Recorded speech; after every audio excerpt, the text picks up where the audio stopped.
Hi everyone! Good morning! I'm back! This is Sam Brusas and welcome back to my YouTube channel. Oh my gosh! This is it guys. Pag-uusapan natin ngayon, reaction natin dito kay Ariana Rodriguez kung saan tinawag niya si Olivia Jordan ng bruha. Yan ang tatalakayin natin ngayon. But before anything else, hello Philippines and hello beautiful people. Mabuhay! Kamusta kayong lahat? Sana lahat po kayo ay okay at safe ngayong araw na ito. At syempre, sa lahat naman ng mga bago nating subscribers dyan, hello po sa inyo lahat. Maraming salamat guys sa pag-subscribe ninyo, syempre dito sa channel ko. At syempre sa lahat naman ng makamamasam dyan na laging sumasuporta dito, araw-araw, lagi-lagi, maraming salamat guys sa inyong lahat. Syempre, usapang reaction tayo ngayon. So kahapon nga, eksena ang Lola Ariana ninyo sa kanyang pahayag doon sa La Casa de los Pomosa. Dahil doon nga naka-join itong si Ariana sa isang reality show dito sa Colombia kung saan naman ay talaga namang nagpainit na naman ang lola mo ng bonggang-bongga nang tawagin niya si Olivia Jordan sa kanyang chika doon sa kapwa niya, kandidata doon sa loob ng reality show. Tinawag ba naman niya si Olivia Jordan ng bruha? O diba, witch? So, ganon. So yun, so syempre maraming nag-react, maraming sumausaw talaga sa interview to. Una, natatandaan natin na si Olivia Jordan, Pia Wurtzbach at saka itong ang si Ariana ay sila ang top 3 doon sa Miss Universe. Ang bongga, no? Grabe. Hindi mamatay-matay ang mga queens na 2015, lagi silang in na in, no? Diba? So, dito talagang medyo grabe ang alitan talaga ng Colombia at ng Philippines dahil sa maling announcement nga ng Miss Universe. So, parang nga kasi naman naapi noon si Ariana Rodriguez after na tanggalin sa kanya yung corona ng Miss Universe sa national TV, diba? So, yun. So, medyo talagang grabe, nakakaloka yun. But, to be honest, naawa ako nun kay Ariana kasi parang feeling ko sana tinapos na yung show, pagkatapos pinutungan na lang tinanggalin yung corona sa kanya na hindi na ipinakita doon sa national TV kasi nga naman buong mundo talaga yung nakakapanood nun. And remarkable talaga siya. And then, of course, wala namang kasalanan doon si Pia Wurtzbach dahil hindi naman niya, di ba, alam ko ano naman talaga yung totoong resulta. But nagkaroon sila ng ng distansya sa isa't isa. Sobrang tagal bago sila mag-meet.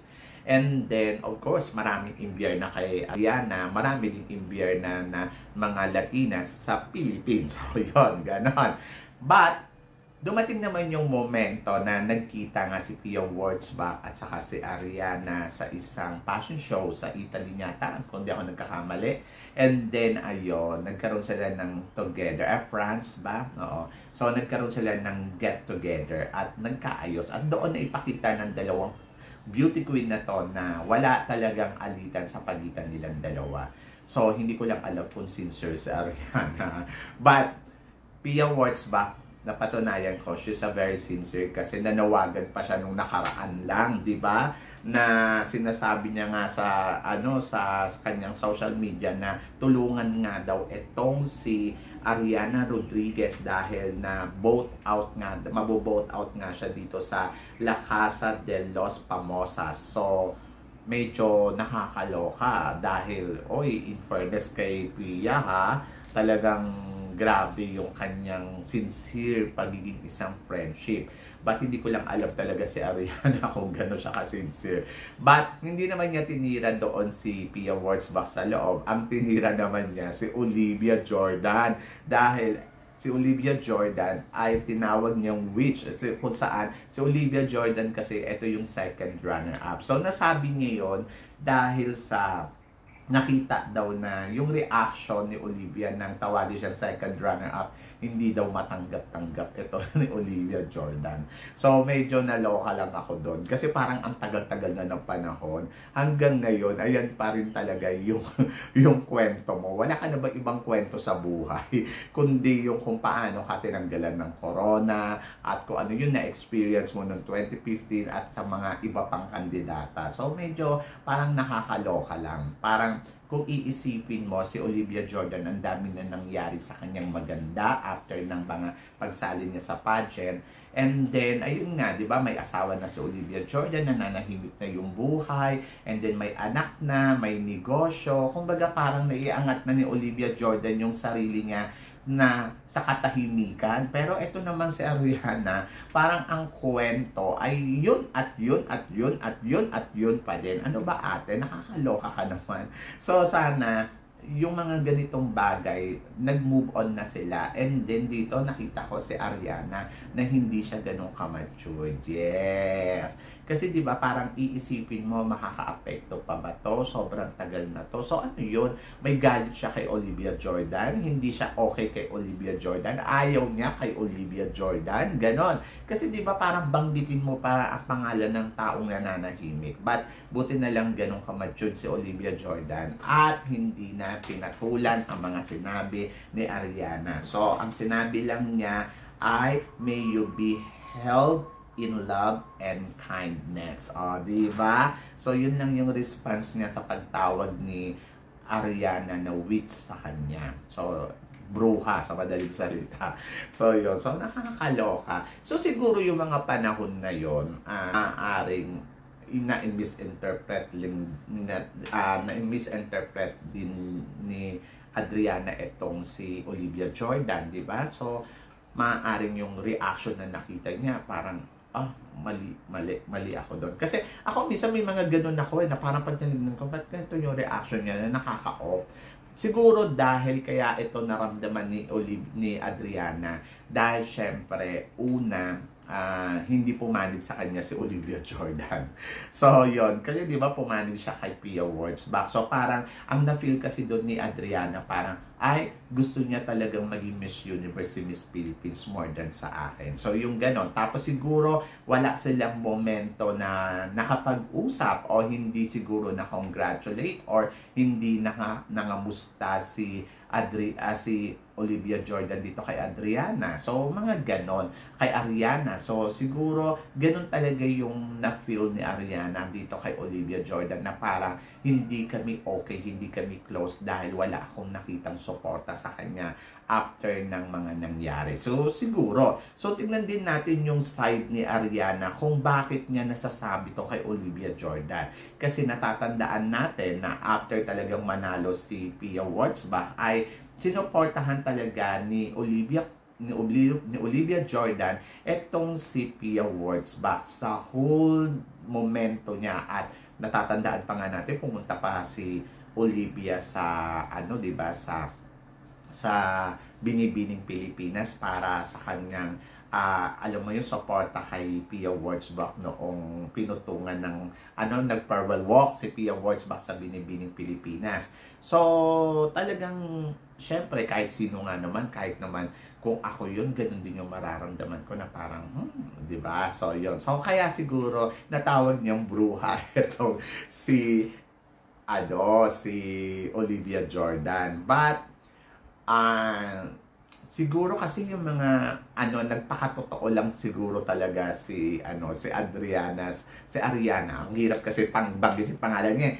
Siguro nagpakatotoo lang si Ariana sa nararamdaman niya. So yun lang. Siguro hindi niya talaga ma-hide yun sa sarili niya. Kaya lang ang nakakaloka kasi neto, sobrang tagal na niya at nananahimik na yung mga tao. Di sana nanahimik ka na lang din. Kasi lumabas tuloy siya na immature, lumabas siya na hindi makamove on, lumabas yung lahat ng pangit, binato sa kanya uli. Kasi, syempre, may sinira siyang tao na nananahimik, diba? So, ngayon, ang response sa kanya, pangit.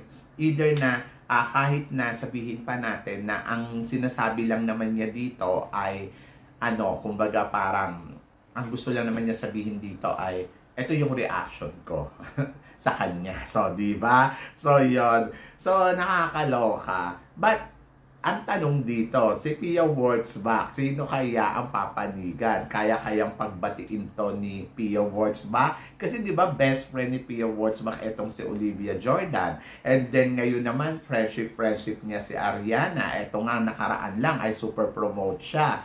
So ngayon, ang tanong dyan, paano ngayon magiging peacemaker etong si Pia Wurtzbach sa dalawang to? So, or i-ignorein lang ba to ni Pia Wurtzbach? O, di ba, nakakaloka. So, kawawa dyan si Pia Wurtzbach kasi kaibigan niya pareho. So, yun. So, pero sana gumawa ng paraan si Pia Wurtzbach na magkaayos tong dalawang to para alam mo yon at the end of the story, kung ano man yung nararamdaman ni Ariana ay maging okay. And para alam mo yon na malinawan siya na hindi ganon ang ugali ni Olivia Jordan at mabait itong sa Olivia Jordan. So siguro na misinterpret lang talaga ni Ariana itong si Olivia Jordan sa mga nakita niya. But hindi naman kasi siya nabigyan ng pagkakataon na maging together talaga sila. And ayun, so yun lang yung nakakalungkot sa part na yun. So sana si Pia Wurtzbach ay makagawa ng action, di ba, sa dalawang taong to kung talagang gusto niya maging maayos ang mga queens ng 2015. O, di ba? So yun. Pero tingin ko naman ay magkakaroon niya ng move itong si Pia Wurtzbach. So ngayon yung mga Colombian beauty ba ay mga bad girl ba talaga sila? Mga mid ba talaga sila? To be honest, ako para sa akin siguro nandoon na sobrang transparent sila sa nararamdaman nila. Ayokong tawagin na bad or kasi sa mga naman, nakikita naman natin na malapit naman sila kala Miss Philippines kapag yung may mga pageant, nilalapitan naman nila si Miss Philippines, nagkakaroon naman sila ng together, di ba? And then dito nga sa Miss International, nakita natin, napakabait ni Miss Colombia at nakita mo naman love na love niya si Nicole Borromeo. So, ibig sabihin, siguro talaga yung mga ugali lang talaga nila, very transparent sila sa nararamdaman nila. Katulad na lang halimbawa si Valeria Morales na misinterpret din to. Kasi, di ba sa interview niya, nagtanong about bakit, anong masasabi niya kay Catriona Gray. Sinabi niya na, ay nako, si Catriona Gray, papunta pa lang doon sa pageant, na-feel ko na siya na ang winner. So, hindi na ako lumaban ng todo-todo kasi parang feeling ko siya na talaga yung panalo. So, reaction niya yon na nagpakatotoo siya doon sa sinabi niya. And then, ayun na marami nagalit sa kanya. So, ako, para sa akin siguro, intindihin din natin kung bakit nila nagiging reaction yon. Pero, dapat both sides.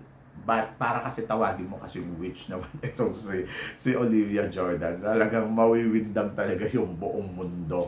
By the way, so ako naiintindihan ko kung bakit ganun yung reaction niya. Siguro dahil hindi nga siya nabigyan ng pagkakataon talaga na together silang dalawa ni Olivia Jordan. Never, di ba? So, sana mabigyan si Ariana ng pagkakataon na makilala niya ng gusto si Olivia Jordan para maging, malinaw sa kanya kung ano yung sinasabi niya pagiging bruha nito. So, dapat siguro magkaroon sila ng bonding together with Pia Wurtzbach. So, yan. Ang reaction ko sa mga sinabi ni Ariana Rodriguez, nakakaloka siya. So, yan. So, naloka ako sa kanya. Pero kasi yung iba sinasabi para maging maingay at mapag-usapan ng gusto. So, ako naman, sabi ng ganon, good or bad is a publicity, di ba?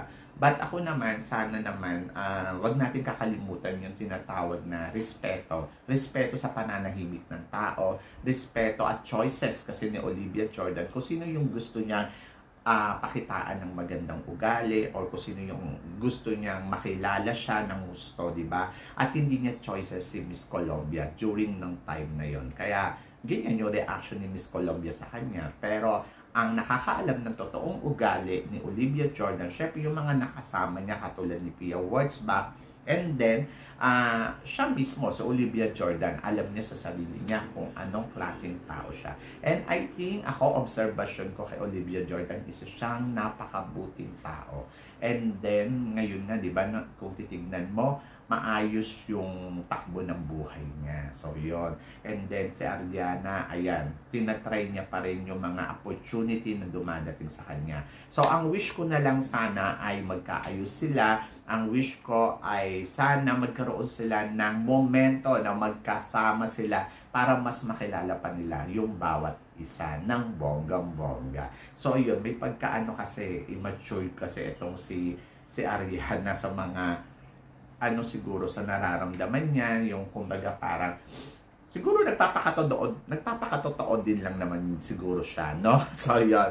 Nakakaloka. So, anyway, dapat alam niya kung paano niya sasabihin to na hindi nakaka-open sa ibang tao. So, yun. Kayo guys, ano guys ang masasabi ninyo dito sa mga pinag-uusapan natin? Nakakaloka, di ba? So, kung ako ang tatanungin ninyo, Diyos ko, naloka talaga ako ng bonggang-bongga. Parang sabi ko, grabe ha, pasabog. So, ito talaga ang publicity, Adriana Rodriguez. So, yun. So, guys, kayo guys, ano ang reaction ninyo dyan? So, please comment below para at least malaman ko naman kung ano naman ang chika mo sa mga pinag-uusapan natin. So, yun guys. Guys, maraming salamat syempre sa inyong lahat sa walang sawang suporta na binibigay ninyo syempre dito sa channel ko. At sa mga hindi pa nakaka-subscribe dyan, please don't forget to subscribe my channel at i-click na rin po ninyo yung notification bell para lagi kayong updated syempre sa akin mga chika. At guys, palike na lang po ng video natin today. So guys, hanggang dito na lang. Hanggang sa muli nating chikahan! See you tomorrow. Thank you guys!